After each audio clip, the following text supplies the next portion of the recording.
Si vous nous rejoignez à l'instant, vous avez fait le meilleur choix, c'est celui de regarder votre chaîne de télévision Info TV et surtout d'être au contact de votre programme Espace Miné. Nous vous l'avons dit, le Cameroun tout entier est en pleurs, y compris le monde.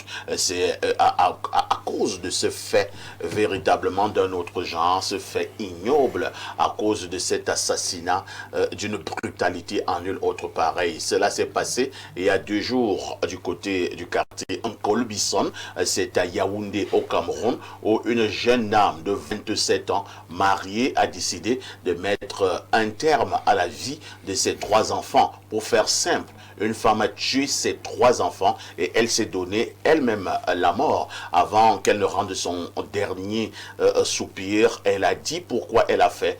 Elle a fait parce que son mari était très infidèle. Elle a préféré tuer ses 3 enfants. Elle s'est donné elle-même également la mort. Ce matin, comme en cas d'école, nous posons ce problème sur notre table d'échange ce jour pour comprendre cet acte, pour essayer d'expliquer cet acte et probablement pour tirer les conclusions. Lorsque nous avons dit cela, je commence par donner la parole au révérend pasteur Billon, Ponzi, révérend Ponzi, Paul Ponzi, révérend Ponzi, de manière générale, quel est le regard que vous posez sur cet acte ignoble? Oui, effectivement, c'est effectivement une tragédie.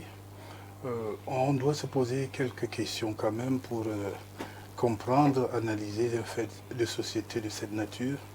On se pose des questions simples parce que dans ses conclusions, on va commencer par là, elle dénonce les infidélités multiples de son mari.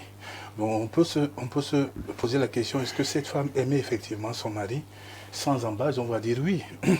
Mais est-ce qu'elle avait le retour de cet amour? On va directement dire également non. Elle n'avait pas ce retour.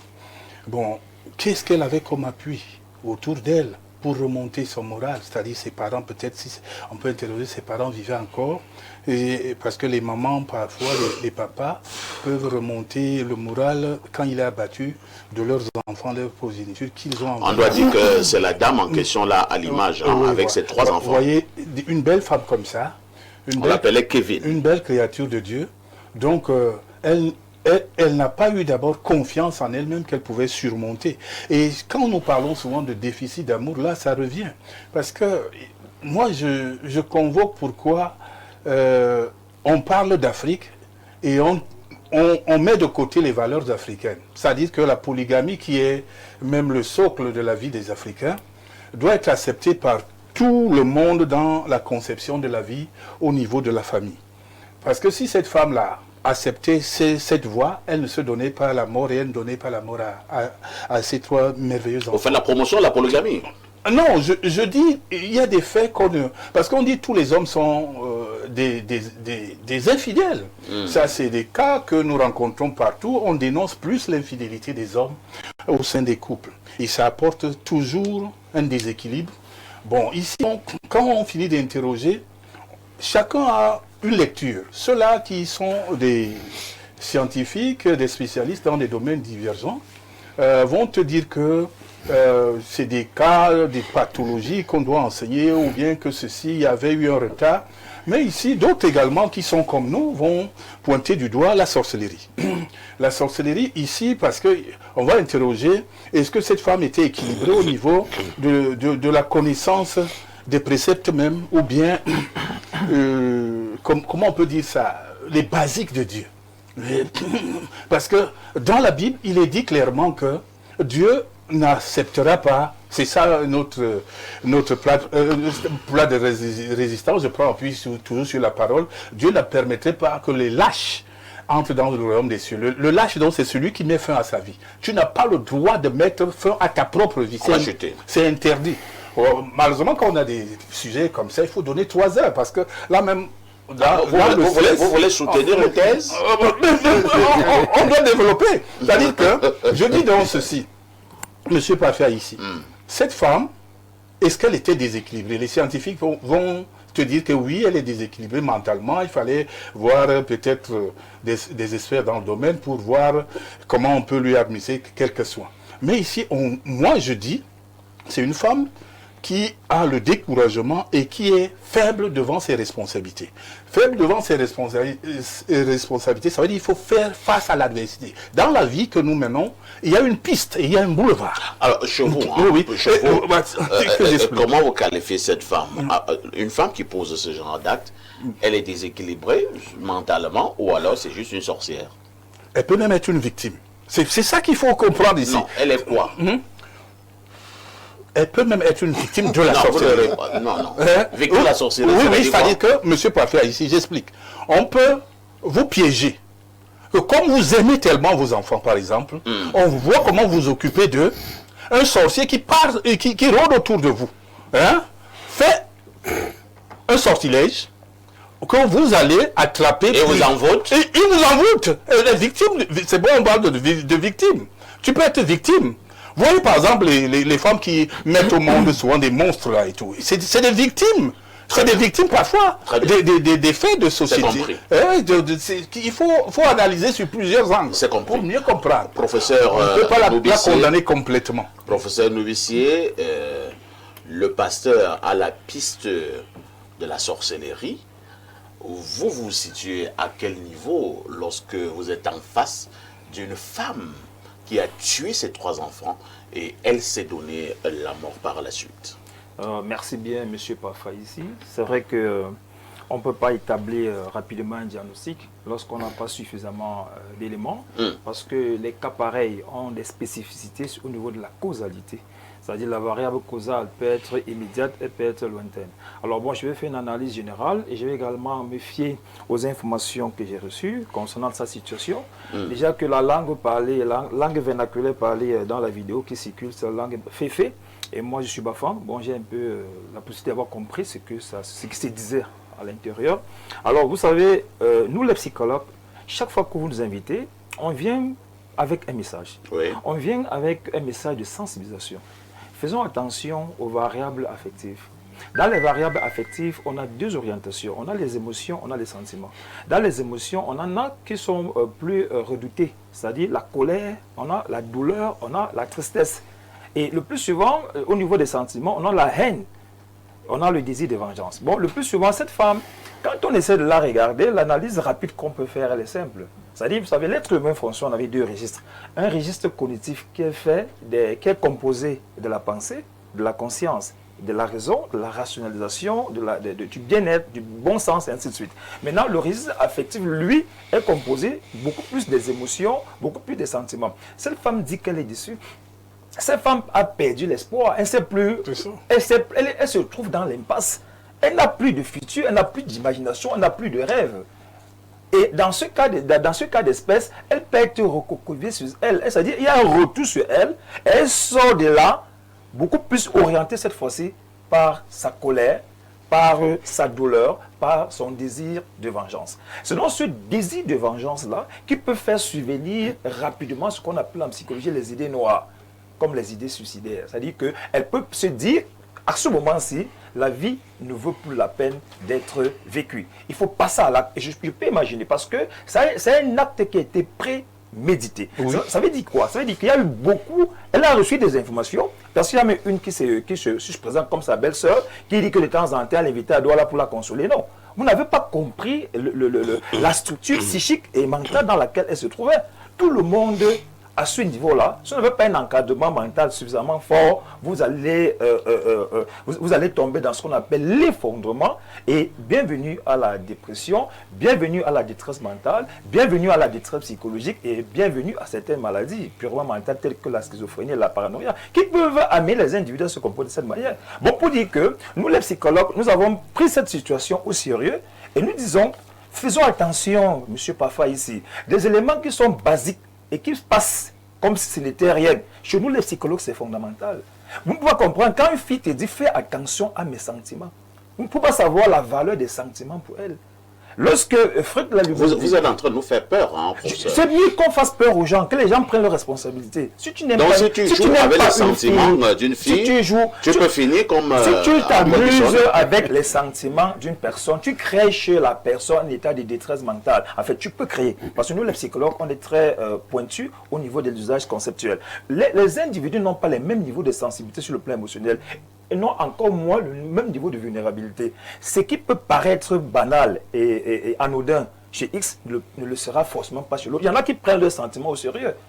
Lorsque les individus sont dans cette société où tout le monde va dans le mensonge, dans la calomnie, ainsi de suite. Voilà une jeune fille, je ne prends pas son parti, mais fait une analyse simple, en disant que j'imagine, j'entre un peu dans sa vie sur le plan psychique, et je me dis, elle a vécu un embrouillement, elle a vécu un conflit psychique important, et la décision, c'est-à-dire que le dégoût qu'elle a eu pour le monsieur déjà, pour elle-même. Et parce que quand vous suivez vous allez un peu plus vite dans la vidéo, elle dit, j'ai décidé de lui montrer, je vais lui faire mal, je vais le frapper, là où ça va le plus lui faire du mal. Ça veut dire que quelque part, cette fille, la colère qu'elle a eue, le désir de vengeance qu'elle a eu, elle s'est à un moment donné, parce que contrôlée par la colère, par la douleur, elle ne pouvait plus entrer dans le registre de la connaissance. Et c'est là ce qu'on appelle la débandade totale. Et lorsque, et Fred nous a dit ça, lorsque le système est envahi par les pulsions, il devient inefficace. Et cette inefficacité, je prends juste un exemple pour sortir là, pour comprendre un peu. Quand vous avez vu les attentats de la France, du Stade de France, du Paris-Cachère et du Bataclan, il y a un psychologue clinicien qui a fait une étude qui, chez moi, est une étude de haute qualité, qui, d'une manière simple, elle découvre que tous les terroristes, dans une grande majorité des cas, avaient été abandonnés par leurs parents.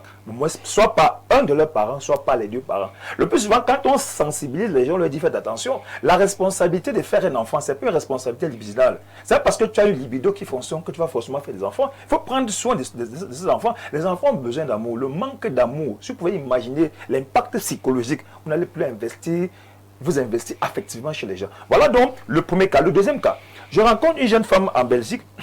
Cette jeune femme, elle est comme un monstre. Elle me raconte que quand elle était petite, entre 9 et 11 ans, son père et sa mère la prostituaient. C'est-à-dire quoi? Le soir venu, ses parents s'assiedent devant la porte et les clients entrant jetaient un matelas dans la chambre, au salon, elle était couchée là à la table, elle criait dans le noir. Est-ce que vous pouvez imaginer ce qui se passe dans la tête de cette petite fille chaque fois qu'elle est couchée dans cette chambre-là et que ses parents soient assis là et qu'elle attende un criant? Bon, pour dire tout simplement que nous, les psychologues, nous avons dit ceci, la santé mentale doit être prise au sérieux. Les gens doivent faire des efforts pour pratiquer ce qu'on appelle l'hygiène mentale. Ne pas, je vais peut-être embrayer au pas des pasteurs, parce que même dans la Bible, Dieu nous met en garde contre la colère. Il nous dit que la lumière du soleil ne se couche pas sur votre colère, parce que lui-même qui est le Créateur, c'est l'impact de la colère. Ne faisons pas des choses pour faire, ne faisons pas plaisir en détruisant les autres. Tout à fait. Maintenant, il y a un autre élément qu'on néglige. Quelle est la pensée, quelle est l'étape psychologique de ce monsieur maintenant? C'est-à-dire le père, le mari ou l'amant de cette femme, qui vient à la fois de perdre ses 3 enfants et qui vient à la fois de perdre sa femme et qui est dans une situation où il est tenu. Et au moment des faits, il était en route pour la Chine. Il était en route pour la Chine et à ce moment, s'il est tenu pour coupable, c'est donc pourquoi l'urgence est à son niveau, il va falloir qu'il rencontre un psychologue. Il va falloir qu'il soit pris en charge. Lui-même pour aussi se donner la mort. Doit être suffisamment pris en charge. Parce que, imaginez, vous perdez 3 enfants et que la culpabilité soit indirectement tournée vers vous. Parce que ce que la femme dit dans les déclarations, ça veut dire que lui, quelque part, il va se sentir coupable. Bon, pour dire tout simplement que, chers amis, faisons attention aux sentiments. Faisons attention aux émotions. Le cumul des émotions négatives et des sentiments négatifs peut transformer l'individu en monstre. Et il peut devenir parano, il peut devenir schizophrène, il peut devenir psychotique, il peut devenir, comment on appelle ça? Il peut ne plus avoir de la sympathie pour l'être humain et pour l'individu.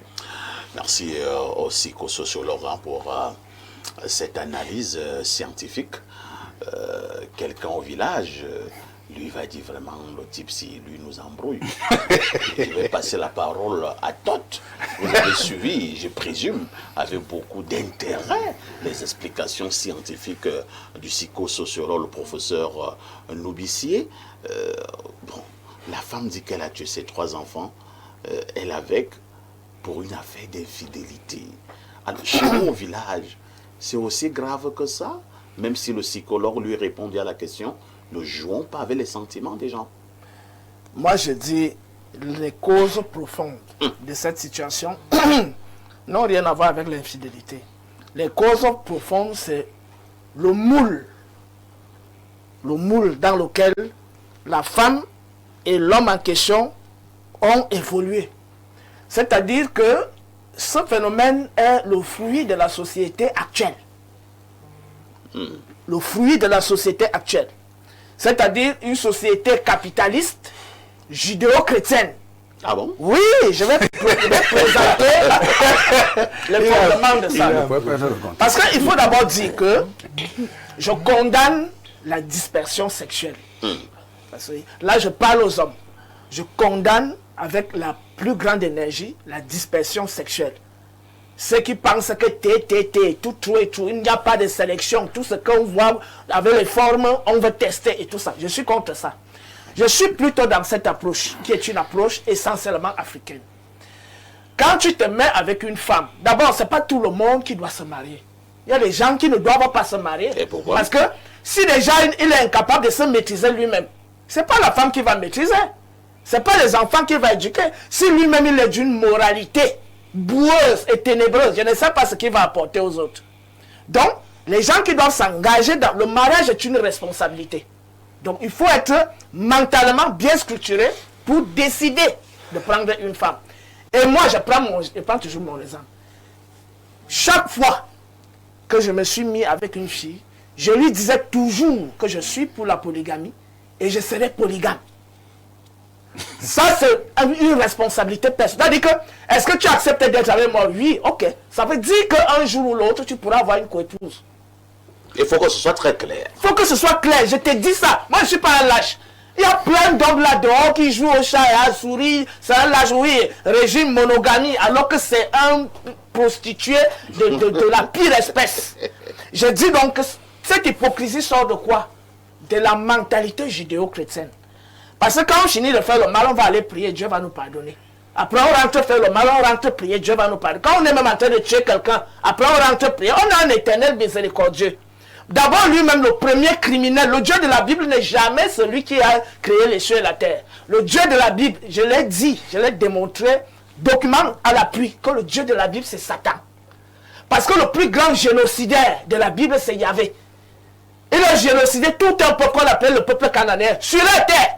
C'est-à-dire, un groupe de Manzans quitte Ur en Chaldée là-bas, ils disent qu'ils arrivent chez toi, ils prennent ta maison, ils prennent ta femme et tes enfants, au nom de Dieu. Ils sont venus arracher. Vous êtes toujours sur la Je suis dans le problématique. sujet. Donc, vous dire ceci. Dans cette même Bible, je parle du Dieu de la Bible, dans cette même Bible, on dit, l'homme quittera son père et sa mère et s'unira à sa femme. Et les deux feront une seule chair. C'est-à-dire quoi? La monogamie. Donc la fille, dans son mental, c'était que c'est mon homme, il est uniquement à moi. Il n'y a pas d'autre femme qui doit moi toute seule.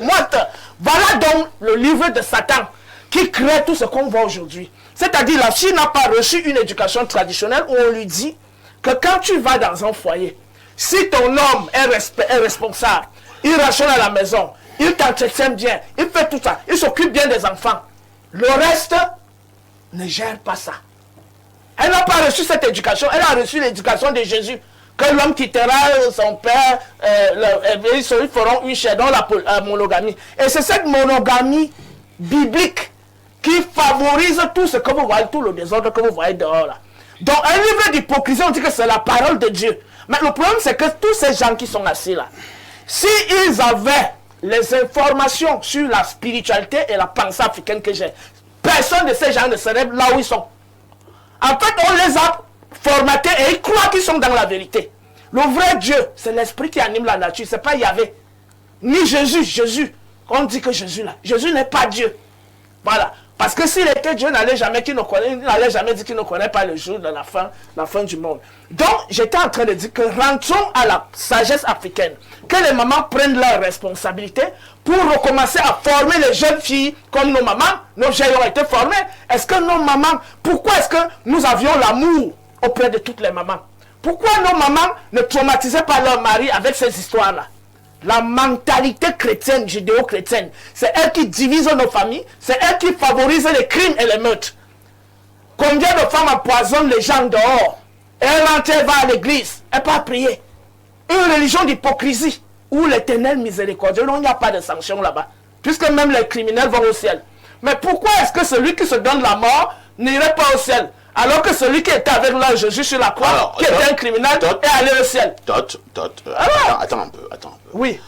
Donc, chez vous, ce n'est ni un problème d'ordre psychologique, ni un problème mystique. C'est un c'est-à-dire la problème sorcellerie. éducatif. C'est un problème Éducatif. judéo-chrétien. Oui, c'est-à-dire l'éducation de la société actuelle, c'est l'éducation judéo-chrétienne. La femme dans sa tête, c'est que c'est mon homme, nous sommes un. L'homme dans sa tête, c'est que il ne veut pas ouvertement dire que je veux la polygamie. Donc il triche, il se met à tricher. C'est ça l'hypocrisie de ces religions-là. Et ça conduit à ce qu'on... Et ça conduit à ça, effectivement. Merci. Quel est votre regard, révérend pasteur Jean-Raphaël Mba? Vraiment, je suis vraiment très navré de comprendre de telles allégations. Bon, la liberté d'expression permet que chacun puisse s'exprimer, même au sujet de Dieu, et qu'on ose. Bon, je prie beaucoup le Seigneur pour lui parce que... Non, de fait, votre développement, monsieur. Bon, laissez-moi le temps. Votre Seigneur qui fait saigner les gens dans la Bible, là, je suis pas avec lui. Pour que sa compassion... Vous priez pour Tot. Je n'ai pas besoin de ça. Peut-être il va se convertir. La société traditionnelle d'avant, nous est avons un prié pour exemple lui. aujourd'hui. Tot, souffle de m'écouter. Oui, allez-y. Je vous ai beaucoup écouté. Écoutez très bien. Tot, vous êtes en train Faites de votre fonder, développement sur le une thème. famille. Sur le thème. Laissez-moi. Vous êtes en train de fonder une famille avec les enfants. Oui. En sortant de la maison, vous laissez les ordres. Mes enfants, faites ainsi, mon épouse, faites ainsi. Ainsi de suite. Et tu pars, tu viens ici à l'émission. En rentrant, chacun utilise son libre arbitre. La dame préfère faire ceci, l'enfant préfère faire ceci. On va t'accuser. Bon, On va t'accuser. je peux te répondre. Et spontanément, Oui, ça va mais te je plaire. te réponds spontanément. L'éducation traditionnelle africaine est restée jusqu'aujourd'hui un exemple. Parce que ce que tu dis là, Je voudrais juste ce que tu dis là, je voudrais que tu me répondes par oui ou par non. je ne peux pas te répondre par oui ou Bon, par non. Pourquoi? on chute. Parce qu'on ne peut pas trop avancer dans ce sens. Oui, Donc, ce que je voulais vas-y, dire. tu peux évoluer. Dieu a créé le monde. Et il a laissé le libre arbitre à tout un chacun de faire comme bon lui semble. Pourquoi on ne dise pas que Dieu est un automate, que Dieu veut forger, que Dieu veut drainer les gens comme les brebis et orienter à gauche. Il a dit, je mets devant toi le chemin de la vie et le chemin de la mort, mais je te conseille de choisir le chemin de la vie. Ça, c'est d'un. Écoutez très bien. N'accusons plus Dieu de ci et de ça, parce que nous tous, nous sommes... le fait que Dieu a dit... Le Dieu de la Dieu Bible. a recentralisé Le Dieu de la Bible. le C'est pas Dieu tout-puissant, le Dieu créateur, le Dieu de la Bible. non, non. Le Dieu tout-puissant, le créateur. Non, le Il Dieu a de dit la- l'homme quittera son père et sa cherchera une femme. T'as laissé parler. Et tous deux deviendront une seule chair. Il ne t'avait pas forcé de choisir la polygamie. Tu étais libre de choisir la polygamie comme bon te semble. Mais il vous a montré que vous devez choisir la monogamie. Et quand on choisit la monogamie, on doit vivre, on doit être fidèle. D'ailleurs, il dit que les infidèles n'hériteront pas le royaume des cieux. Ça, c'est clair. Il a dit les infidèles, l'homme. Donc, si tu es en train Alors, les de... polygames n'entreront pas dans le royaume des cieux. Ça on est contextuel. On s'en tient à la parole de Dieu. Il a dit les... Non, non, il faut clarifier ça. Est-ce que c'est vrai ce que vous dites? On en reviendra, c'est l'autre débat. Non, non, il faut répondre. N'est-ce pas, non? S'il faut s'en tenir au contexte, il a dit l'homme ne commettra point d'adultère. C'est sur les 10 commandements de Dieu. Hein? Exode 20. Vous allez voir, tu ne commettras point d'adultère. L'adultère est apostrit. Tu ne tueras point. Exactement. Et Donc, le même s'il faut s'en tenir à ça, Dieu est souverain. Il fait comme il veut, il agit. Il n'a de Donc, il compte à va rendre à tuer. personne. Mais il dit aux gens de ne Il pas peut tuer. parfois faire certaines choses. Ne m'embrouille pas, laisse-moi me concentrer sur mon sujet. Parce que tu étais bien exprimé là. Tu me rends ridicule. Mais ça ne sera pas le cas. Du coup, qu'est-ce qui se passe? C'est son système, ça, c'est top. Moi, je l'ai longtemps vu dans beaucoup de domaines. Donc, qu'est-ce qui se passe, Perfetto? Pour le cas de cette femme, quand nous lisons les autres chapitres 20, verset 4, Dieu dit, je punirai les péchés des pères sur les enfants de la 3e jusqu'à la 4e génération, pour ceux qui m'haïssent. Quand nous entrons, j'ai beaucoup aimé l'approche développement du professeur. docteur, du professeur Nomissi, voilà, qui est aussi Bafang, comme je travaille à Bafang aussi. Du coup, qu'est-ce qui se passe? Quand Dieu dit qu'il punira les péchés des pères sur les enfants, c'est la 3e à la 4e génération. Quand nous rentrons un peu dans la psychologie, dans la psychose des choses, vous voyez comment on dit que sa maman était un peu dépressive. Hein? Voilà. Parfois, vous voyez comme ça là, dans la famille, quand vous regardez dans la généalogie familiale, vous allez voir peut-être que l'un avait, peut-être l'ancêtre avait posé un mal et qui est en train de se déployer, Les conséquences, ces mâles sont en train de se déployer de génération en génération. Je vous en prie, écoutez-moi très bien. Écoutez-moi très bien. Exode 20, verset 4. Je punirai les péchés des pères sur les enfants de la 3e à la 4e génération. Écoutez, je m'exprime très bien. Et quand vous prenez la première génération, une génération c'est 100 ans. 4 générations c'est 400 ans. 400 ans. Alors, Parfois, un père peut poser, c'est pour ça qu'on dit que nous, là, nous vont faire nous vont nous abstenir de faire le mal, fuir le mal, parce que les mal ont des répercussions sur nous, de génération en génération, si on ne se repent pas. Parfois, tu peux voir dans cette famille comme ça, là, que la maman a eu à poser un acte et que les enfants sont en train de payer les conséquences de ça. D'où les principes du mariage africain. Écoutez, ça n'a rien à voir avec le mariage africain. Comment ça? Ne plus, je vous en prie. Ça n'a rien à voir avec le mariage mariage africain. Les parents africain. prennent le temps d'aller étudier la famille. Parfois, ça n'a rien à voir avec le mariage. La Bible est contexte, est claire là-dessus. La Bible est claire qu'on ne doit pas, qu'on doit fuir le mal.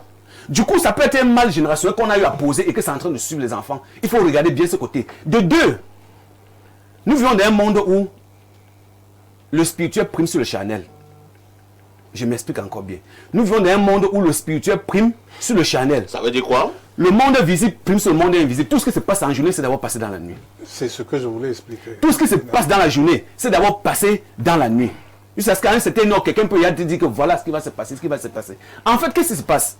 Dans le monde pandémonium, si vous faites un peu recherche, vous allez voir. À une certaine heure de la nuit, la force principale du mal, il se réunit avec tous ses sbires pour pouvoir s'organiser. Comment est-ce qu'il va attaquer le monde? Comment est-ce qu'il va créer telle chose, tel chaos dans le monde?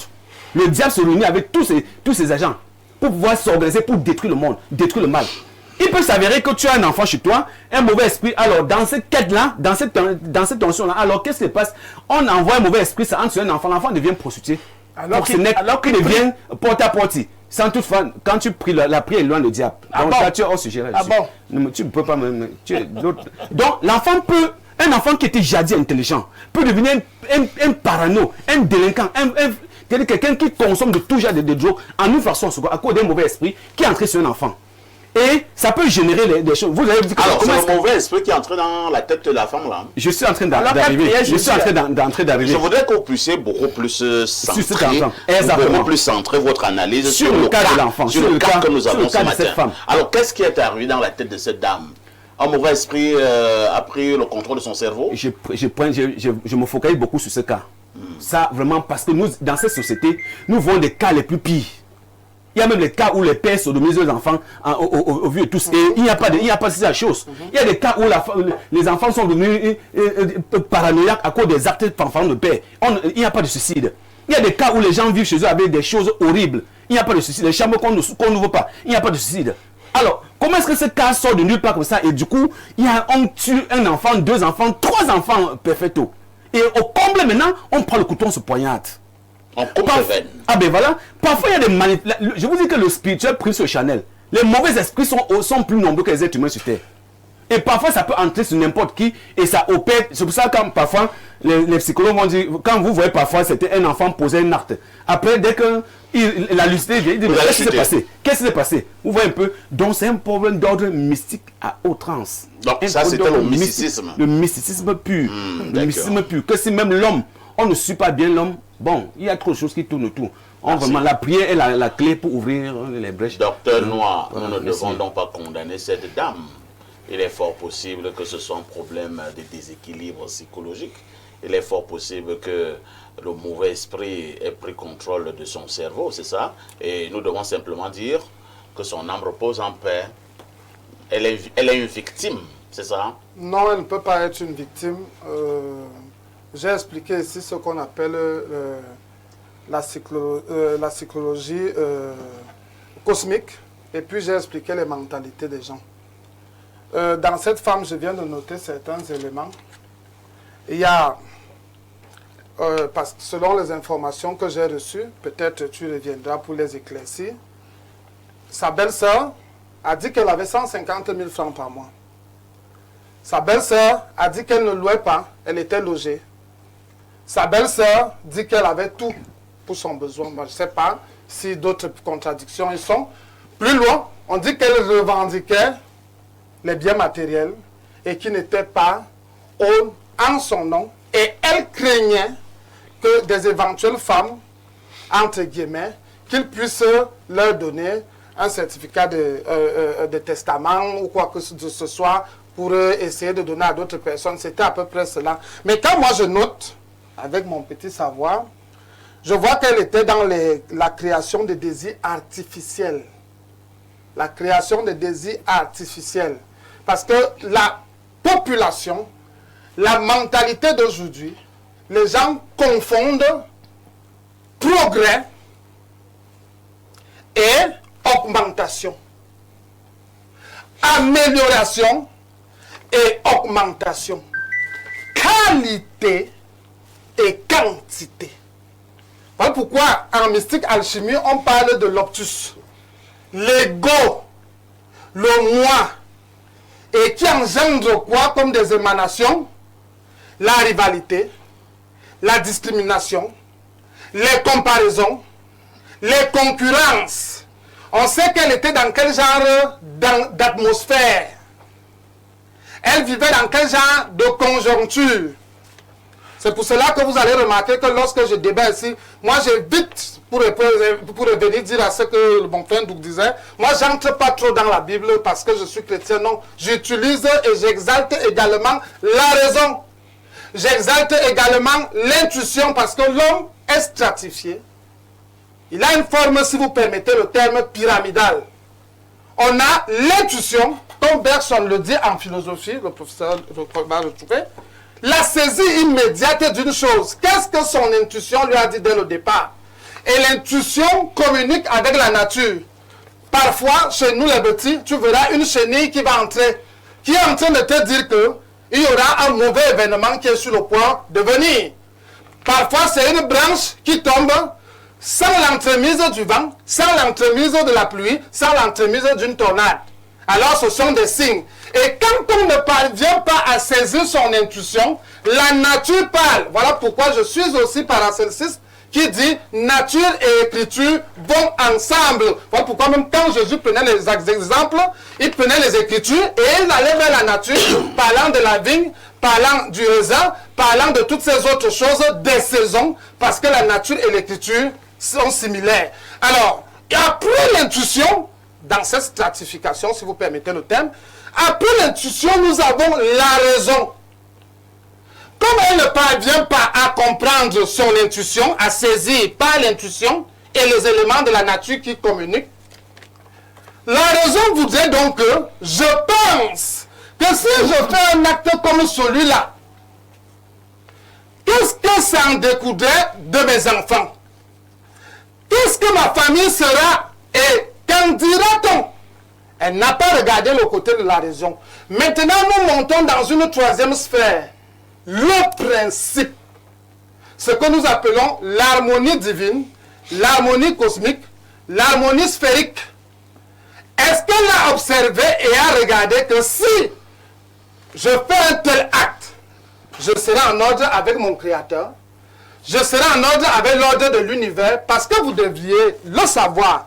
C'est pas que je le dis à vous, parfois ici, à nous tous qui sommes là au plateau, personne n'a la science infuse. Il y a ce qu'on appelle les empreintes spatiales temporaires.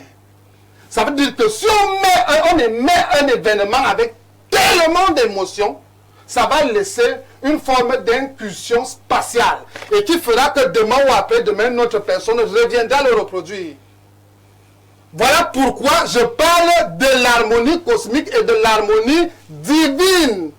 Est-ce qu'elle a observé que quand je vais faire ça, les générations qui s'en suivent, parce que là, nous on regarde ça sur le plan de la digitalisation, sur le plan numérique, on dit non, c'est une simple information, mais laissez-moi vous dire que c'est en train de s'emprunter et c'est en train de mettre ses empreintes et c'est caché sur l'espace-temps.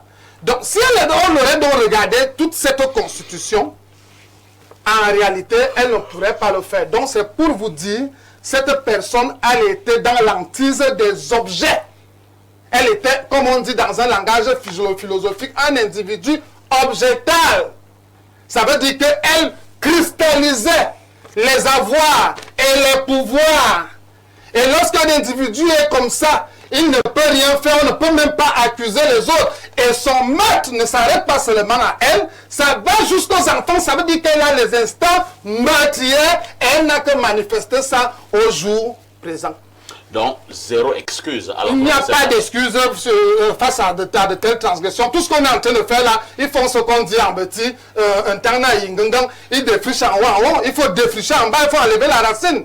Elle nourrit ça depuis. Elle savait ce qu'elle a fait. Elle savait ce qu'elle a fait. Par la preuve, si on fait l'autopsie, est-ce qu'elle était ivre? Est-ce qu'elle a pris le jus de chanvre? Est-ce qu'elle a pris le psychotrone? Non. Est-ce qu'elle a été injectée par un produit de drogue? Non. Elle a fait un acte conscient. Premièrement, un enfant, tu devrais avoir des remords.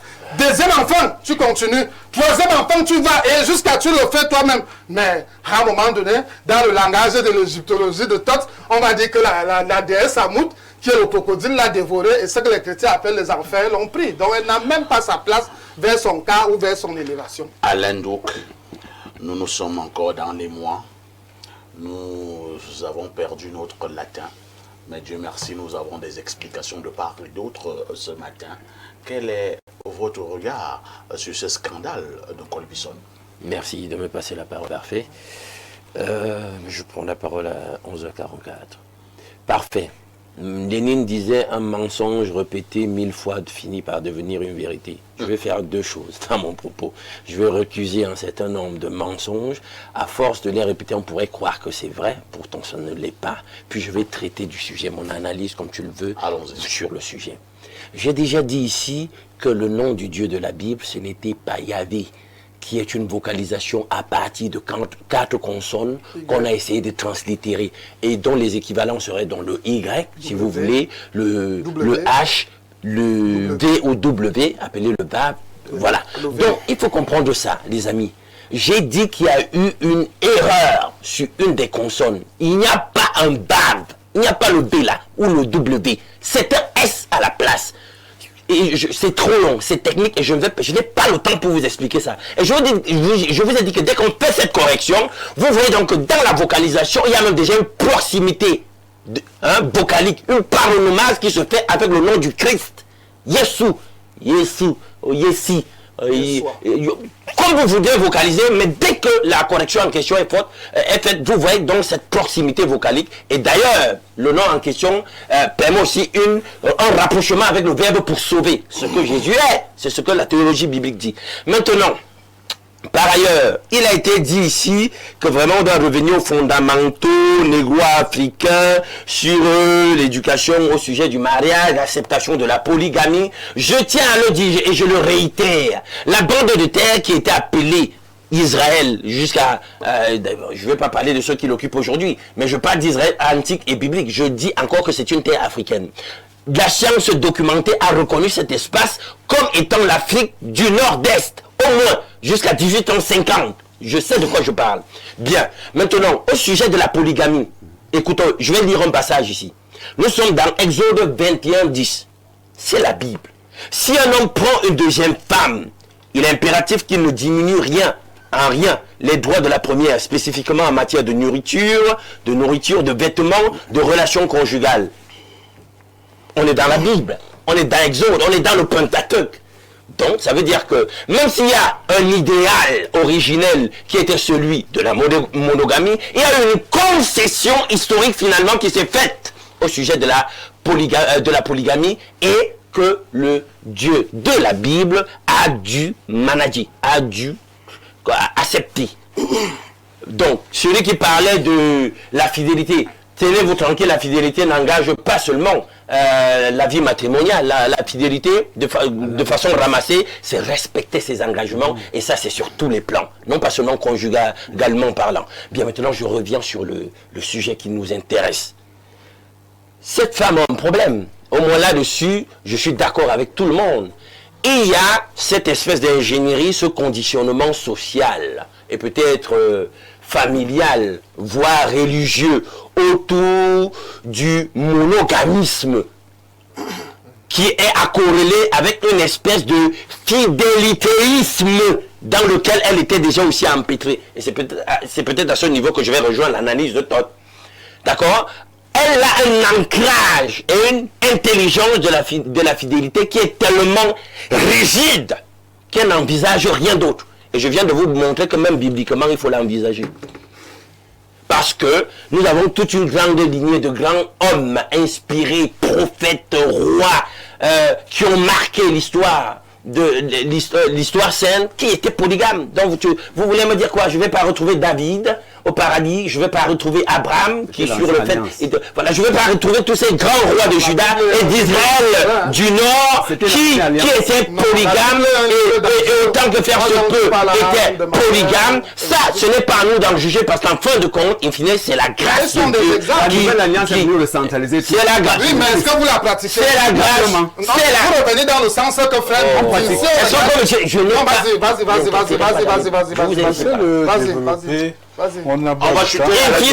c'est la grâce de Dieu qui sauve. Cette femme, ça c'est le premier pan de l'analyse au sujet de son fidélitéisme.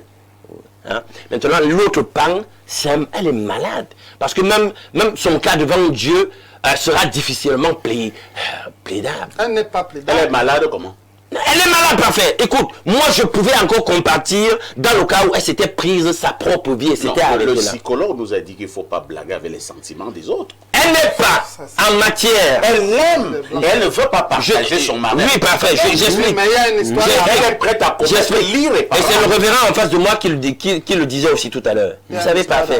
Nous, mes investigations m'ont permis de tomber sur des souffrances humaines que vous ne pouvez pas imaginer. Tout le monde n'a pas le même niveau de sensibilité. Oui, tout le monde n'a pas le même niveau de sensibilité, mais on pourrait donc s'appuyer sur le cas d'espèce pour dire, mais tu aurais peut-être pu trouver en toi des ressources pour faire comme les autres. Ou alors, je veux croire que tout le monde ici, nous sommes dans la spiritualité, chacun de nous croit quand même qu'il y a un ministère invisible de Dieu, de son esprit, pour agir sur les cœurs et pour nous permettre d'être repris quand nous sommes dans une situation périlleuse, pour nous dire non, la voie que tu empruntes, et c'est peut-être à ce niveau que tu parlais tout à l'heure des intuitions, etc. etc. Voilà, pour te dire non. Ce que tu fais n'est pas bon, il faut que tu reviennes. L'esprit justement de Dieu agit sur notre psyché, sur notre conscience. Elle a violé toutes ces barrières. Non seulement elle a pris sa propre vie, ce qui déjà est en soi un problème. La même Bible dit, tu ne tueras point. Donc même toi-même, tu ne dois pas te tuer. Elle a pris la vie de ses enfants. Et là, c'est l'instinct. Elle ira en enfer. Je n'ai pas à juger puisque je ne juge pas. Je donne je ne peux pas dire. On va lire le message là. Bonjour parfait. Faites du docteur égyptologue en consultant assermenté de votre émission. La Bible est un instrument dangereux de la colonisation mentale et culturelle de l'Afrique noire précisément. Cette regrettée jeune dame a commis une infâme et vous voyez comment les hommes en soutane balbutient pour nous sensibiliser. Je pense pour ma part que quel que soit le degré de vulnérabilité psychosociale de cette dame, elle n'avait pas raison. Elle n'avait pas une raison valable de se réfugier derrière un acte somme toute lâche et aussi déshumanisant. En réalité, Dieu, s'il existe, a déjà quitté l'Afrique. C'est Zarathustra depuis Omnisport. Bibliquement, c'est tout le contraire. Alors, nous renouveau vient de quelques messages là. Bonjour, parfait. Je suis vraiment saturé là. Alors, bonjour au open sexe de la modération. et à tout ton panel. Il est écrit dans la Bible, la crainte de Dieu est le commencement de la sagesse. Et si nous plaçons Jésus-Christ au centre de tout, il sera le guide de tout. Un autre message ce matin, que dit cet autre téléspectateur. Bonjour, monsieur parfait ici et à votre panel. Pourquoi mépriser le ressenti de cette dame? Les panélistes tirent sur les conséquences. Qu'en est-il des causes? Les humains n'ont pas la même force, capacité à supporter certaines situations. Je pense que la jeune femme n'en pouvait plus de l'irresponsabilité et des infidélités de son mari. Si vous demandez aux femmes leur avis sur l'infidélité, la majorité dira que si mon mari s'occupe bien de moi et des enfants, même s'il me trompe, je m'en fous. Pour le cas de la dite femme, elle vivait de dette en dette parce que son mari était irresponsable. Ajoutez à cela infidélité. Si ce n'est que ce qu'on connaît, qu'en est-il de ce qu'on ne connaît pas? Sans justifier son acte, les femmes doivent davantage se battre pour être financièrement indépendantes parce que le vrai problème, c'est l'irresponsabilité financière dont elle était victime. C'est Viviane depuis Ngousso, hein? Grande avocate ce matin, Viviane. Oui, et il y a le psychosociologue, je voulais rebondir. D'abord le psychosociologue. Vraiment, merci, M. Pafa. Ici, je vais juste dire ceci, il faut qu'on On fera un effort d'être précis comme les uns et les autres sur ce que c'est que la colère, ce que c'est que la déception, ce que c'est que le désarroi, ce que c'est que la vengeance. Nous, quand nous étions petits, nous regardions les films des Chinois. Tout à fait. Quand un Chinois se rendait compte que le village voisin avait été là quand on tuait son père, le Chinois était dominé par l'instinct de vengeance et il pouvait tuer tout un village juste pour la mémoire de son père. Bon, quand nous sommes omnibulés par les désirs négatifs, par les pulsions négatives, par les pensées négatives, le comptoir rationnel nous échappe et tout peut arriver. Merci. Oui, révérend pasteur. Je veux dire rapidement qu'il y a une classification des femmes. La Bible dit que la femme sage bâtit sa maison et la femme insensée la détruit de ses propres mains.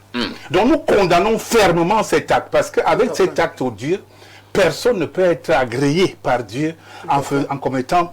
Personne n'a même le droit de se supprimer soi-même, à plus forte raison les autres, ses enfants, parce que... On dira que les sorciers ont encore frappé fort. Mais les sorciers ont frappé fort. Ils coupent le courant, monsieur Pafa, ici, comme ils veulent, les illuminatiques. Nous devons dire ça sur le plateau. Je dois même dire sur le plateau, pour révéler maintenant, parce que le temps est arrivé pour que les gens sachent ce que c'est que le fluide défendu. Le fluide défendu, en réalité, je vais faire... parce que les gens disent du n'importe quoi, c'était l'orange. L'orange, je dois dire ça aux hommes. C'était l'orange. Oui, tu viens de gâter, vraiment. C'est un fluide, mais on ne sait pas lequel. Non, je vous dis pas faire ça. Non, c'est pas vrai. Je dis ça parce que tous les sorciers le savent, l'utilisent. Mais pourquoi ici dit la même chose que moi? Il y a 7 qualités d'orange. Mais vous ne savez pas. Il y a 7. Il y a 7 qualités. Il y a les pamplemousses qui sont dérangés. Il y a les pamplemousses qui sont dérangés. Il y a les citrons qui sont dérangés. Il y a les c'est pour ça que nous, les sorciers utilisent ça maintenant.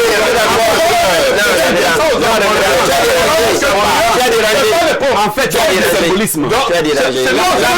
L'âme connaissant du bien et le mal, ça représentait spirituellement, ça représentait le droit souverain de Dieu. Mais oui, non, il y a Il y a un arbre physique.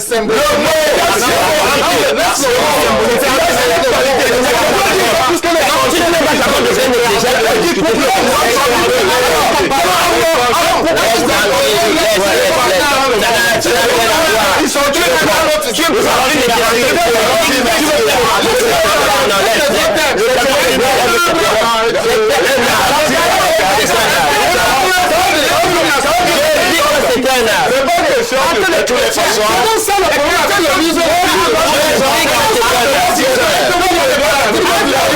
Vous